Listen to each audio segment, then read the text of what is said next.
In this video, I want to talk about doing niche research or niche research, depending on how you care to pronounce it, the wrong way.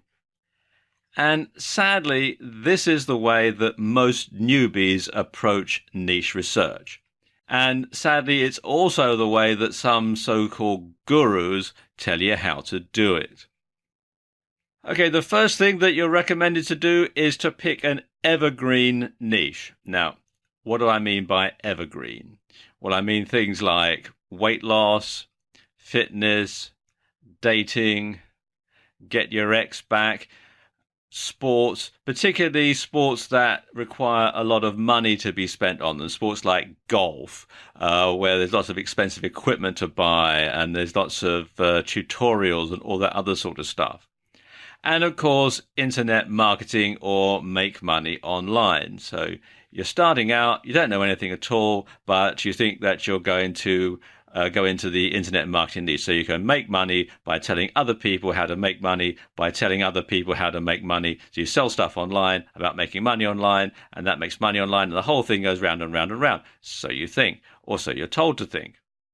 And so what these people do, or what most newbies do, is they'll go to the Google Keyword Planner and they'll find out what keywords get the most searches.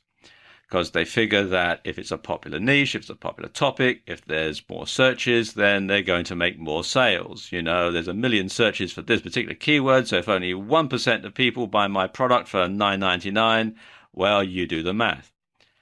So they look through sites like Amazon or ClickBank to find which niche has the most products to sell.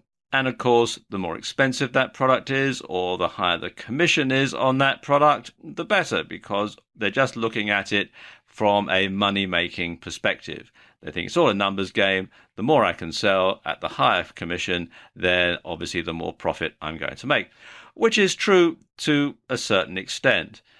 But you have to do it properly, and this way is not the proper way to do it.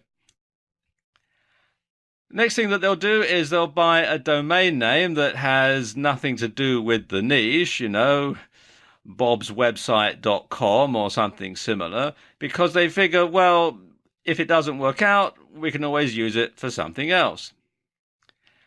Then they'll buy some PLR articles, or better yet, they'll get them for free, copy and paste it, and put it straight up into their WordPress blog without any changes whatsoever.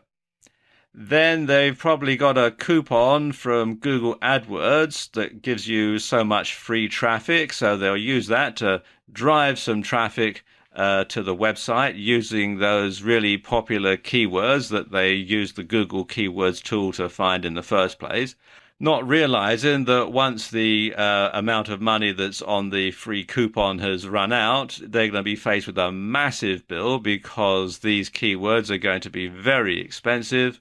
But they set all that up, and then they fail miserably. They lose a ton of money, and they get disheartened, and they give up. And probably worse than that, they come to the feeling that everybody involved in IM is a crook, and that the whole thing is a big con. And it's not hard to understand why they feel that way. Now, before we go any further, let me just state one thing for the record before people think, hang on a minute, what about evergreen niches? Well, there's nothing wrong with an evergreen niche, but most are oversaturated. These are the niches that lots of people want to get into, and lots of people are already in them. And the leading players in these niches are very well established. You've got people who've been in IM for many, many years. They've got massive lists. They've got all sorts of websites out there. They're up on the top of Google for practically every keyword because they've been there for so long, they know how to play the system.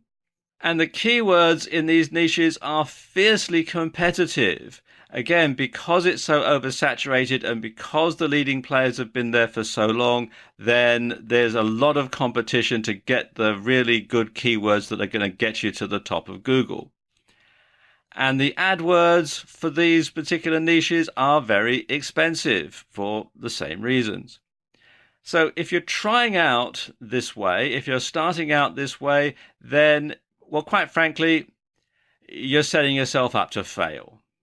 And so many people do this. So many people think that this is the way to do it. So many people are told that this is the way to do it, and it's all completely wrong.